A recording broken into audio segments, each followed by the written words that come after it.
आपने MD cat के लिए कौन से प्लेटफॉर्म को चूज़ किया था? ऑनलाइन ही मैंने तैयारी की थी और काफ़ी अच्छा एक्सपीरियंस रहा मेरा ऑनलाइन का। तो वो जो एक स्टिग्मा बना होता है लोगों के माइंड में कि ऑनलाइन कोई पढ़ाई नहीं होती, उस चीज़ को मैं निगेट करता हूँ। ठीक है, मैं उसको बिल्कुल सपोर्ट नहीं करता कि ऑनलाइन पढ़ाई मुमकिन नहीं। एमडी कैट की तैयारी करते हुए आपको चैलेंज क्या आया था? जो सिचुएशन है वहाँ पे रोल प्ले करते हैं पेरेंट्स और बाकी फैमिली वाले। अगर वो आपको अंडरस्टैंड करते हैं, आपको स्पेस देते हैं, आपकी जो पढ़ाई है उसको आपकी प्रायोरिटी रहने देते हैं, फिर ये इतना बड़ा हर्डल नहीं होता। कि कोई भी एग्ज़ाम है ना, उसको अटैम्प्ट करने का जो बेहतरीन तरीका होता है ये होता है कि आप रिलैक्स करें। और रिलैक्स होना एक स्टेट नहीं है, ये एक टोटल एक प्रोसेस है, एक प्रैक्टिस है। अपनी लाइफ में एमडी कैट को रखें, एमडी कैट में लाइफ को नहीं रखना। और आपके एमडी कैट क्रैक करने में टीचर्स का कितना सपोर्ट रहा, टीचर्स का क्या रोल था? तो अगर कोई टीचर जो है वो ऐसे स्टूडेंट प्रोड्यूस कर रहा है कि वो सिर्फ पढ़ाई के अलावा उनकी कोई ज़िंदगी नहीं है, वो इधर उधर इंजॉय नहीं कर रहे, अपनी लाइफ को जी नहीं रहे, तो फिर उन टीचर्स का कोई ख़ास इतना पॉजिटिव रोल मैं नहीं समझता इस चीज़। आपके कोई इस पूरे जर्नी में आपके एमबीबीएस के फाइनल ईयर तक आपके कोई इस तरह के टीचर्स, इन टीचर ने एक रोल प्ले किया मेरी लाइफ में? एमडी कैट में सर शाहिद हैं, सर हबीब हैं, इनका एक बहुत पॉजिटिव रोल रहा है मेरे ऊपर। यानी मैं इनको आइडलाइज़ करता हूँ, स्टिल करता हूँ अभी भी। मेरे नज़दीक एक टीचर तब ज़्यादा अच्छा होता है अगर वो स्टूडेंट को साथ लेके चलता है। ठीक है, वो उसको मौका देता है कि वो स्टूडेंट डेवलप हो सके, वो पार्टिसिपेट कर सके, उसको इंकरेज करता है।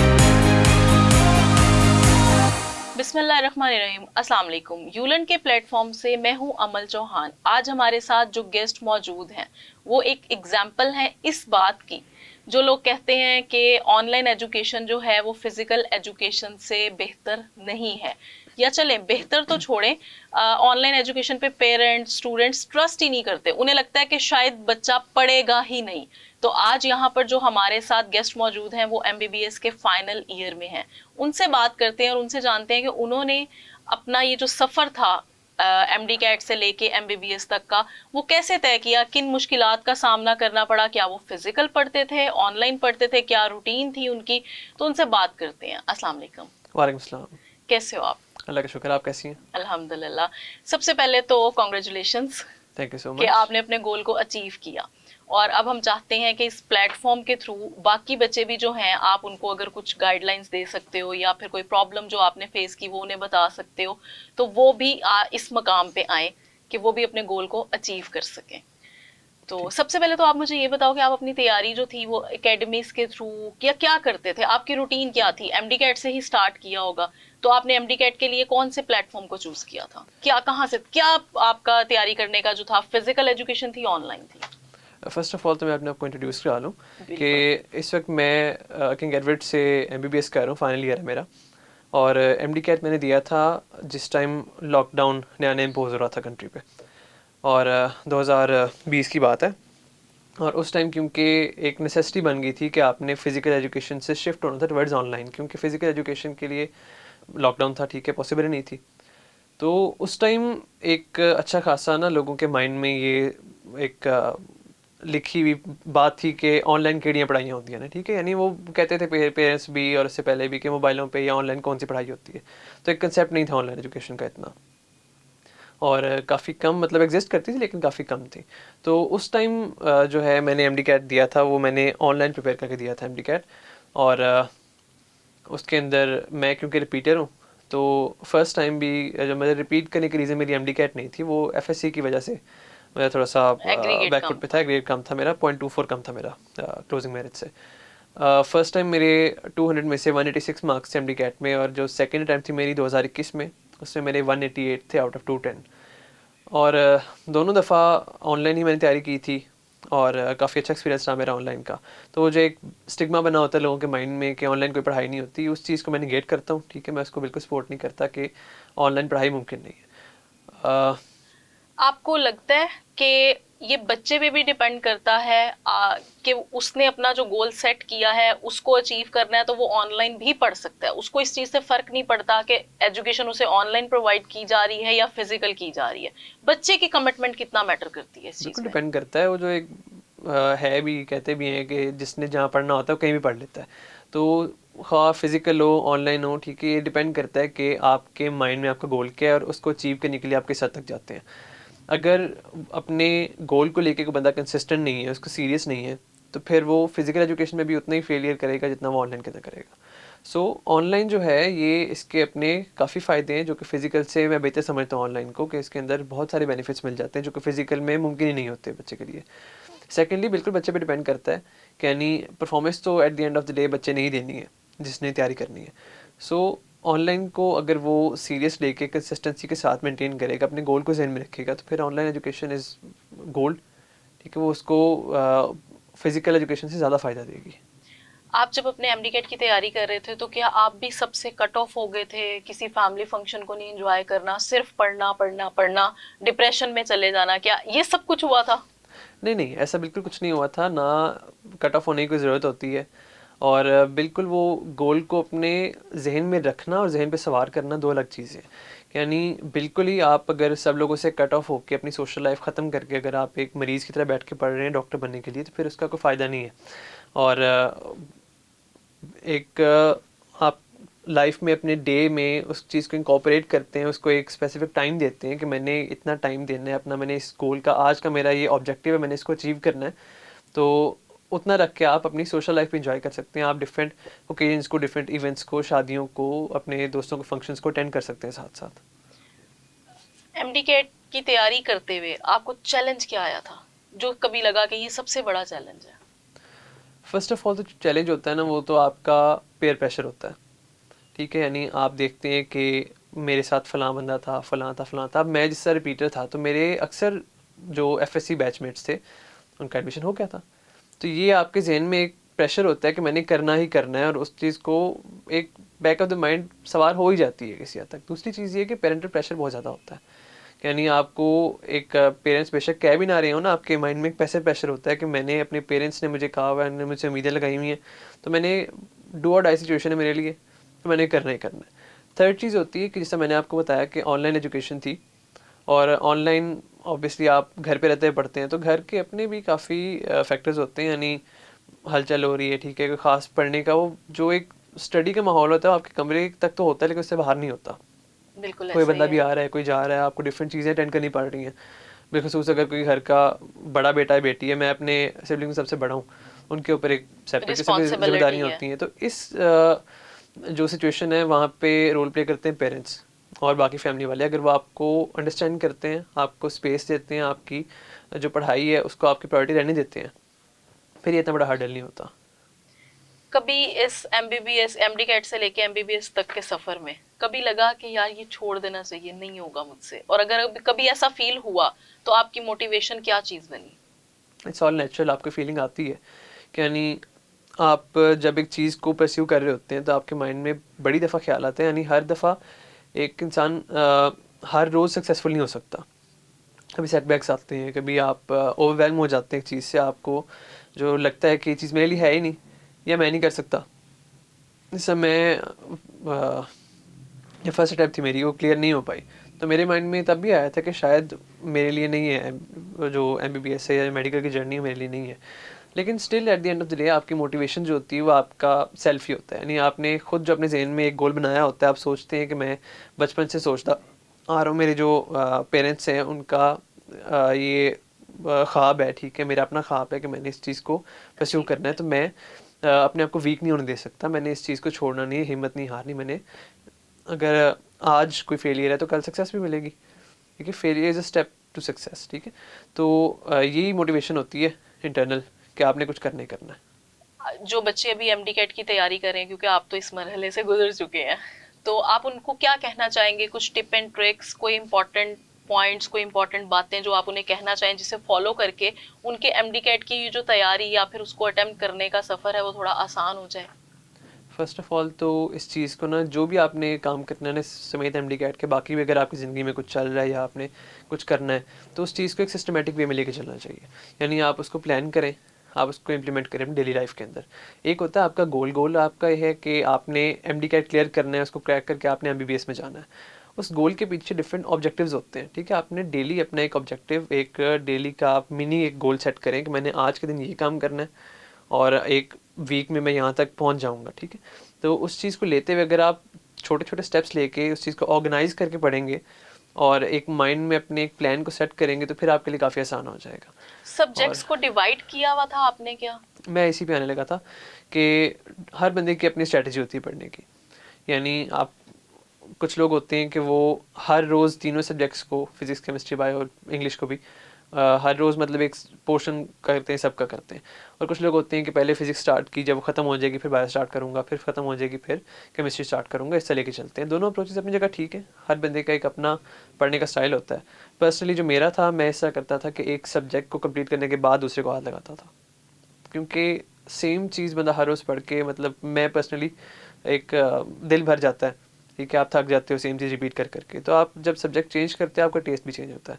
तो ये मेरे लिए काफ़ी बेनिफिशियल था, लेकिन अगेन हर बंदे का अपना एक तरीका होता है। कुछ लोग लेक्चर्स उनको ज़्यादा अच्छे लगते हैं बुक की निस्बत। मुझे बुक से ज़्यादा मतलब हेल्प मिलती थी compare to lectures. Although helpful होते हैं, लेकिन प्रोपोर्शन वेरी करती है कि आपको कितनी हेल्प किस चीज़ से मिल रही है, आप बेहतर कौन सी स्ट्रैटेजी फॉलो कर सकते हैं। और जब आपने एमडी कैट का पेपर अटेम्प्ट किया तो तब आपके ऊपर कितना प्रेशर था, कौन सी चीजें थी जिन्होंने उस प्रेशर को कम किया? मुझे ऐसे लगता है पर्सनली, मैं जितने भी एमडी कैट के स्टूडेंट्स के साथ मिली हूँ, मैंने उन्हें इंटरव्यू किया है, उनका वो कहते हैं कि मिस पेपर आता था, हमें हमें पता था, लेकिन उस टाइम इतना प्रेशर था कि हमें लग रहा था हमने कुछ भी नहीं पढ़ा और एकदम से चीजें ब्लैंक हो गई थी। और उसके बाद जब हम वापस आए हमें पता था इसका ये आंसर है, ये आंसर है, हमें आता था। तो आपको क्या लगता है बच्चे को क्या रूटीन फॉलो करनी चाहिए जिससे वो थोड़ा रिलैक्स भी रहे? कुछ बच्चे होते हैं ये अंदर पेपर एग्जामिनेशन हॉल में जा रहे हैं और बाहर इस तरह किताबें पकड़ के पढ़ रहे होते हैं। तो आप क्या फॉलो करते थे चीज? क्या आप भी एंड तक बिल्कुल पढ़ते रहते थे, रट्टे लगाते रहते थे? तो प्लीज इस पे थोड़ी सी रोशनी डालें। देखिए, कोई भी एग्ज़ाम है ना, उसको अटेम्प्ट करने का जो बेहतरीन तरीका होता है ये होता है कि आप रिलैक्स रह के करें। और रिलैक्स होना एक स्टेट नहीं है, ये एक टोटल एक प्रोसेस है, एक प्रैक्टिस है, ठीक है। अगर आप इस चीज़ को अपनी प्रैक्टिस में लाएंगे कि मैंने अपनी नर्व्स पे कैसे काबू पाना है, मैंने कैसे रिलैक्स रहना है, तो आप वहाँ पे जो एग्ज़ाम डे है वहाँ पे काफ़ी अच्छी परफॉर्मेंस दे सकते हैं। अब होता क्या है कि लोग स्ट्रेस में आते हैं, ठीक है, अपने माइंड पे इस चीज़ को सवार कर लेते हैं, और वहाँ पे बजाय इसके कि एक चीज़ का सिंपल एक आंसर है आपके माइंड में है, आप उसको ओवर थिंक करने लग जाते हैं। यानी आप सोचते रहते हैं इसका ये तो नहीं है, अच्छा ये ऑप्शन भी ठीक लग रहा है, ये तो नहीं था। जैसा मेरी दफ़ा जो एमडी कैट था वो नेशनल एमडी कैट था और साथ हो भी ऑनलाइन रहा था, तो एक नई चीज़ थी, पहले कभी की नहीं थी, किसी ने टैबलेट्स पे हो रहा था, तो एक माइंड में टेंशन होती है, नो डाउट होती है। लेकिन अगर आप उसको रिलैक्स रह के देखते हैं कि what's the worst that could happen, ठीक है, कि सबसे अगर नहीं भी होगा तो फिर क्या होगा। तो अगर इस चीज़ को अपने माइंड में रख के आप रिलैक्स रह के पेपर करते हैं तो पेपर इतना मुश्किल नहीं होता। हर चीज़ आती होती है, हर बंदा उतना ही पढ़ता है। पेपर देने से पहले हमेशा आपकी तैयारी पूरी हो जाती है। अब at the end of the day उस एग्ज़ाम डे के ऊपर डिपेंड करता है, और आपके जो लास्ट कुछ वीक्स होते हैं, आखिरी जो मंथ होता है, उसके अंदर आप क्या रूटीन फॉलो करते हैं, वो चीज़ मैटर करती है। आपने मुझे कहा कि जिस तरह पे सिर्फ रटे लगाना और ये पढ़ना, इस चीज़ को मैं अच्छा नहीं समझता। स्टिल अभी भी मैं एमबीबीएस कर रहा हूँ, अभी भी मैं ये प्रैक्टिस फॉलो नहीं करता। आपने जितना पढ़ना होता है ना, वो आप 1 2 3 दफ़ा पढ़ के आपको याद हो जाता है। मज़ीद अपने आप को ओवरलोड करने से कि मैं ये भी कर लूँ, मैं वो भी कर लूँ, मैं बार बार रिपीट कर लूँ, ये चीज़ आपके माइंड को ओवरलोड करती है। आप उतनी ही चीज़ को रख के उसके अंदर अपनी एफिशिएंसी इंक्रीज़ करें, तो ये आप काफ़ी हेल्पफुल देती है। और एक हेल्दी लाइफस्टाइल जो है वो अपनाएं ताकि आप नींद पूरी करें, खाना प्रॉपर ऐसे खा ही के जाएं। लास्ट ईयर की बात है, लास्ट ईयर एक केस इस तरह का सामने आया था कि बच्चा एमडी कैट का पेपर अटेम्प्ट करते करते सो गया था, नींद आई है। क्यों? क्योंकि वो सारी रात पढ़ता रहा, उसने नींद पूरी नहीं की और ऑन द स्पॉट पेपर नहीं कर सका कंप्लीट क्योंकि वो सो गया था। यही अगर उसने अपनी नींद पूरी की होती तो वो पेपर अटेम्प्ट कर लेता जो उसे आता था। ऐसे ही आपको अपनी मेंटल हेल्थ बहुत इंपॉर्टेंट इस चीज़ के अंदर, और स्लीप हाइजीन काफ़ी इंपॉर्टेंट है। अक्सर लोग क्या करते हैं कि जिस तरह ये आपने बताया कि सारी रात पढ़ पढ़ के आखिर जब एग्ज़ाम आया तो सो गया, ठीक है। तो बजाय इसके अगर वो पहले सो लेता तो फिर एग्ज़ाम के टाइम पे एग्ज़ाम कर लेता, उधर एग्जैक्टली। पढ़ लेता, ठीक है। जब आप एग्ज़ाम अटैम्प्ट भी कर रहे होते हैं तब भी एक पैसिव लर्निंग ही हो रही होती है आपकी, आप उन सवालों से सीख रहे होते हैं। तो अगर आप अपने सोने का टाइम वहाँ पे दे देंगे तो फिर एफिशिएंसी कम ही होनी है। तो हर एक चीज़ को मैनेज करके चलना पड़ता है कि आप अपने आप को रिलैक्स रखें, बाकी ज़िंदगी ना छोड़ें, अपनी लाइफ में एमडी कैट को रखें, एमडी कैट में लाइफ को नहीं रखना। तो उसके अंदर आप सोएं भी ठीक, अपनी डाइट का ख्याल रखें, न्यूट्रिशन इतनी इंपॉर्टेंट है। जितने पर्सनली मैं ऐसे जूनियर्स को जानता हूँ, मतलब जिनका एडमिशन भी हो गया है, लेकिन स्टिल वो एक सोसाइटी की तरफ आने को तैयार नहीं है। यानी वो एक अनएक्सेप्टेबल एक ऑर्थोडॉक्स है उसमें चल रहे हैं कि बस पढ़ने वाले बच्चे जो हैं वो एक प्रॉपर जिसके शक्ल में लिखा होता है कि सिर्फ पढ़ता है और कुछ भी नहीं करता। तो ऐसे अगर आप डॉक्टर बन भी जाएंगे तो फ़ायदा नहीं होगा उस चीज़ का। आप एक सोसाइटी में आप आपको बहुत सारे और फैक्टर्स हैं जो देखने पड़ते हैं आपकी मुझे लगता है खाली पढ़ पढ़ के डॉक्टर बन जाने से आपकी पर्सनालिटी पर्सनैलिटी में ग्रूमिंग बहुत तो नहीं नेगेटिव होती। इफेक्ट पड़ता है। बिल्कुल, मैं आपसे यही पूछने लगी थी, बल्कि मैं पहले आपसे ये जानना चाहूंगी क्योंकि अब बात हो रही है आपके जर्नी की एमडी कैट के, तो चाहे वो एमडी कैट है चाहे वो एमबीबीएस है, आपको क्या लगता है कि एक स्टूडेंट की लाइफ में एक टीचर का क्या इम्पैक्ट होता है, एक टीचर क्या रोल प्ले करता है, और आपके एमडी कैट क्रैक करने में टीचर्स का कितना सपोर्ट रहा, टीचर्स का क्या रोल था? मैं कहता हूँ कि एक स्टूडेंट का अपना भी काफ़ी रोल होता है, लेकिन टीचर का बहुत बड़ा रोल होता है। टीचर सिर्फ आपको पढ़ाता नहीं है, आपने सिर्फ उससे जो बुक में लिखी हुई चीज़ है वो तो आप खुद भी पढ़ लोगे। टीचर का ये काम नहीं है कि वो आपको बुक की चीज़ खोल के पिलाए, बेशक वो काम करता है, ठीक है, पढ़ाता है, लेकिन टीचर का आपकी लाइफ पे, आपकी पर्सनैलिटी पे बहुत बड़ा इम्पैक्ट होता है। यानी टीचर जो है वो आपको एक न्यू आइडियोलॉजी, एक न्यू पर्सपेक्टिव देता है टुवर्ड्स लाइफ।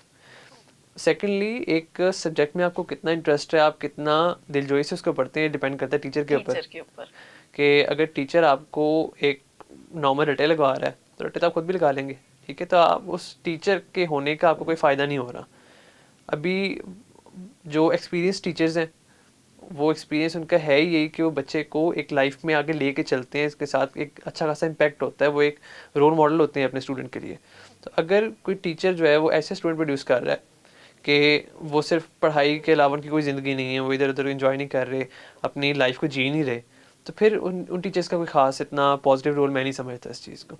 तो टीचर जो होता है उसका एक बड़ा इम्पैक्ट होता है लाइफ के ऊपर, और आपका एमडी कैट के अलावा जो बाकी लाइफ है उसके अंदर उसका बहुत ख़ास एक रोल होता है टीचर का।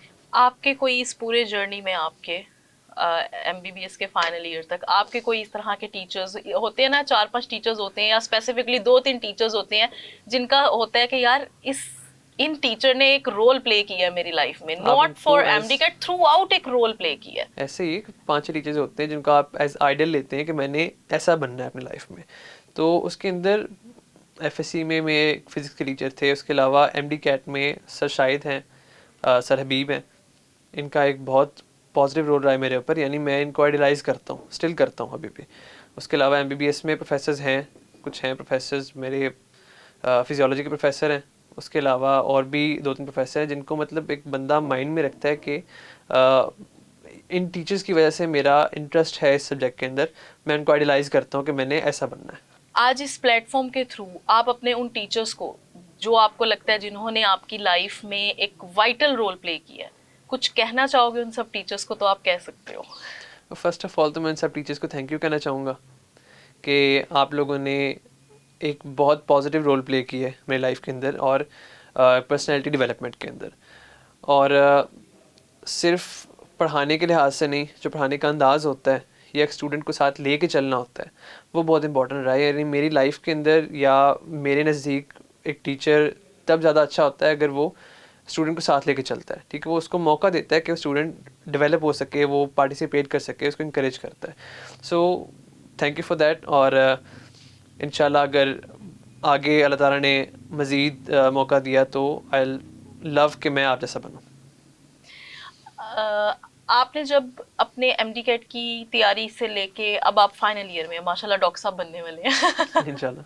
इंशाल्लाह, तो इस सारे जर्नी में आपकी खुद की जो पर्सनालिटी है उसमें क्या चेंजेस आए, आपको अपने अंदर क्या तब्दीलियां नजर आई, चाहे वो आपकी स्टडी के पॉइंट ऑफ व्यू से थी, चाहे वो आपकी शख्सियत के पॉइंट ऑफ व्यू से थी, हर लिहाज से एक इंसान में चेंज आता है ना।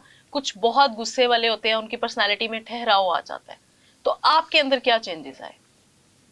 देखिए, पैदाइशी कोई बंदा परफेक्ट पर्सनैलिटी के साथ नहीं आता, ठीक है, पर्सनैलिटी विद टाइम आपकी डेवलप करती है। इनिशियली अप टू एफएससी, बल्कि मैं कहता हूँ मैट्रिक एफएससी तक मैं एक अच्छा खासा इंट्रोवर्ट इंसान था। सो ये होता है ना, आपकी एक सोशल एनर्जी ड्रेन होती है, आप कहीं पार्टिसिपेट नहीं कर पाते, तो वो चीज़ काफ़ी इंप्रूव हुई है मेरी इस कंप्लीट एमडी कैट एमबीबीएस की जर्नी में। यानी कॉन्फिडेंस आता है, आप लोगों से बात करते हैं, इंटरेक्ट करते हैं, आप सोसाइटीज़ ज्वाइन करते हैं, आप सोसाइटी में जाते हैं, तो वो एक काफ़ी मैं समझता हूँ कि मेरी पर्सनैलिटी के अंदर एक इम्प्रूवमेंट आई है कि इंट्रोवर्ट से एक्सट्रोवर्ट एक्सट्रोवर्ट की तरफ कन्वर्ट हो गए, जो एक बहुत बड़ा चेंज है। काफ़ी बड़ा चेंज होता है। यानी आप लोगों से जब इंटरेक्ट करना स्टार्ट करते हैं, आपको पता लगता है कि लोग खा नहीं जाएंगे आपको। तो इनिशियली एक इंट्रोवर्टेड पर्सनैलिटी क्योंकि एक ज़माने में थी मेरी, तो मुझे समझ आता है कि मतलब क्या थॉट प्रोसेस होता है एक इंट्रोवर्ट का। क्योंकि यही होता है कि पता नहीं क्या हो जाएगा, मैं ये काम करूँगा, ये इंटरेक्ट करूँगा, तो एक जो आपके जहन से डर होता है वो ख़त्म हो जाता है। तो ये एक मेजर चेंज आया मेरी पर्सनैलिटी में। उसके अलावा और चेंजेस आते रहते हैं, यानी आपकी एफिशिएंसी बढ़ती है, आप चीज़ों से सीखते हैं, आप गलतियाँ करते हैं, गलतियों से सीखते हैं, फिर आप इम्प्रूव करते हैं अपने आप को। ये एक नेचर है और एग्जैक्टली ये चेंज हुआ मेरे अंदर। आप एमडी कैट जो इस टाइम स्टूडेंट्स कर रहे हैं उनको क्या मैसेज देना चाहेंगे? उन स्टूडेंट्स के लिए मेरा यही मैसेज है कि अपने माइंड को ब्रॉड रखें, ठीक है, इसको नैरो डाउन ना करें कि बिल्कुल अगर एमडी कैट ना हुआ तो कोई क़यामत आ जाए, ऐसा कुछ भी नहीं होगा। एमडी कैट और ये भी नहीं समझना कि इतना इंपॉर्टेंट नहीं है, इसको इंपॉर्टेंट रख के लेकिन एक मार्जिन देना अपने आप को कि खुदा ना खास्ता अगर ये नहीं होता तो बंदा रिपीट कर सकता है या बंदा इसके अलावा कहीं जा सकता है। रिज़्क़ अल्लाह ताला ने लिखा हुआ है, यानी एक हर बंदे ने वही पाना है जो उसकी किस्मत में लिखा हुआ है। तो आप डॉक्टर बने, मरीज़ ना बने। तो अपने आप को इस एक आइडियोलॉजी के साथ लेके चलें कि मैंने करना ज़रूर है, लेकिन एक आइडियल वे में करना है। मैंने इसको अपनी ज़िंदगी पे हावी नहीं होने देना। सेकेंडली, अपने जो भी सारा प्रोसेस है इसको एक सिस्टमेटिक वे में लेके चलें, एक ऑर्गेनाइज्ड वे में लेके चलें कि आपने जो कुछ भी करना है उसके लिए अपने डेली गोल्स सेट करें, उन गोल्स को अचीव करने की कोशिश करें, उनको प्रायोरिटी दें, लेकिन उनको एब्सोल्यूट ना रखें कि मैंने यही करना है, इसके अलावा कुछ नहीं। यानी आपके दोस्त में से किसी को ज़रूरत है, आपकी फैमिली में किसी को ज़रूरत है, कोई आपके पास आके बात करना चाह रहा है, आप ही नीड्स यू, तो आप उसके लिए वहाँ पे प्रेजेंट हों। ये एक काफ़ी होता है एमडी कैट स्टूडेंट्स के अंदर, लैक करती है चीज़ कि वो एमडी कैट को इतना ज़हन पे सवार कर लेते हैं कि दूसरों का भी नुकसान करते हैं, अपना भी नुकसान करते हैं। सो आपकी मेंटल हेल्थ काफ़ी इंपॉर्टेंट है, उसको लेके चलें और एमडी कैट को एक सिस्टमेटिक ऑर्गेनाइज्ड वे में इंपॉर्टेंट रख के चलें, लेकिन इसको ज़हन पे सवार ना करें। इसी के साथ हम डॉक्टर साहब से इजाजत चाहेंगे। थैंक यू सो मच, बल्कि फ्यूचर डॉक्टर इंशाल्लाह। इंशाल्लाह। उम्मीद करती हूँ कि बहुत सारे जो स्टूडेंट्स हैं जो एमडी कैट की तैयारी कर रहे हैं या तैयारी करने का सोच रहे हैं, उनके लिए आज की जो टिप एंड ट्रिक्स हैं वो काम आएंगी फ्यूचर में। इसी के साथ अमल चौहान को दीजिए इजाजत, दुआओं में याद रखिएगा। अल्लाह हाफिज।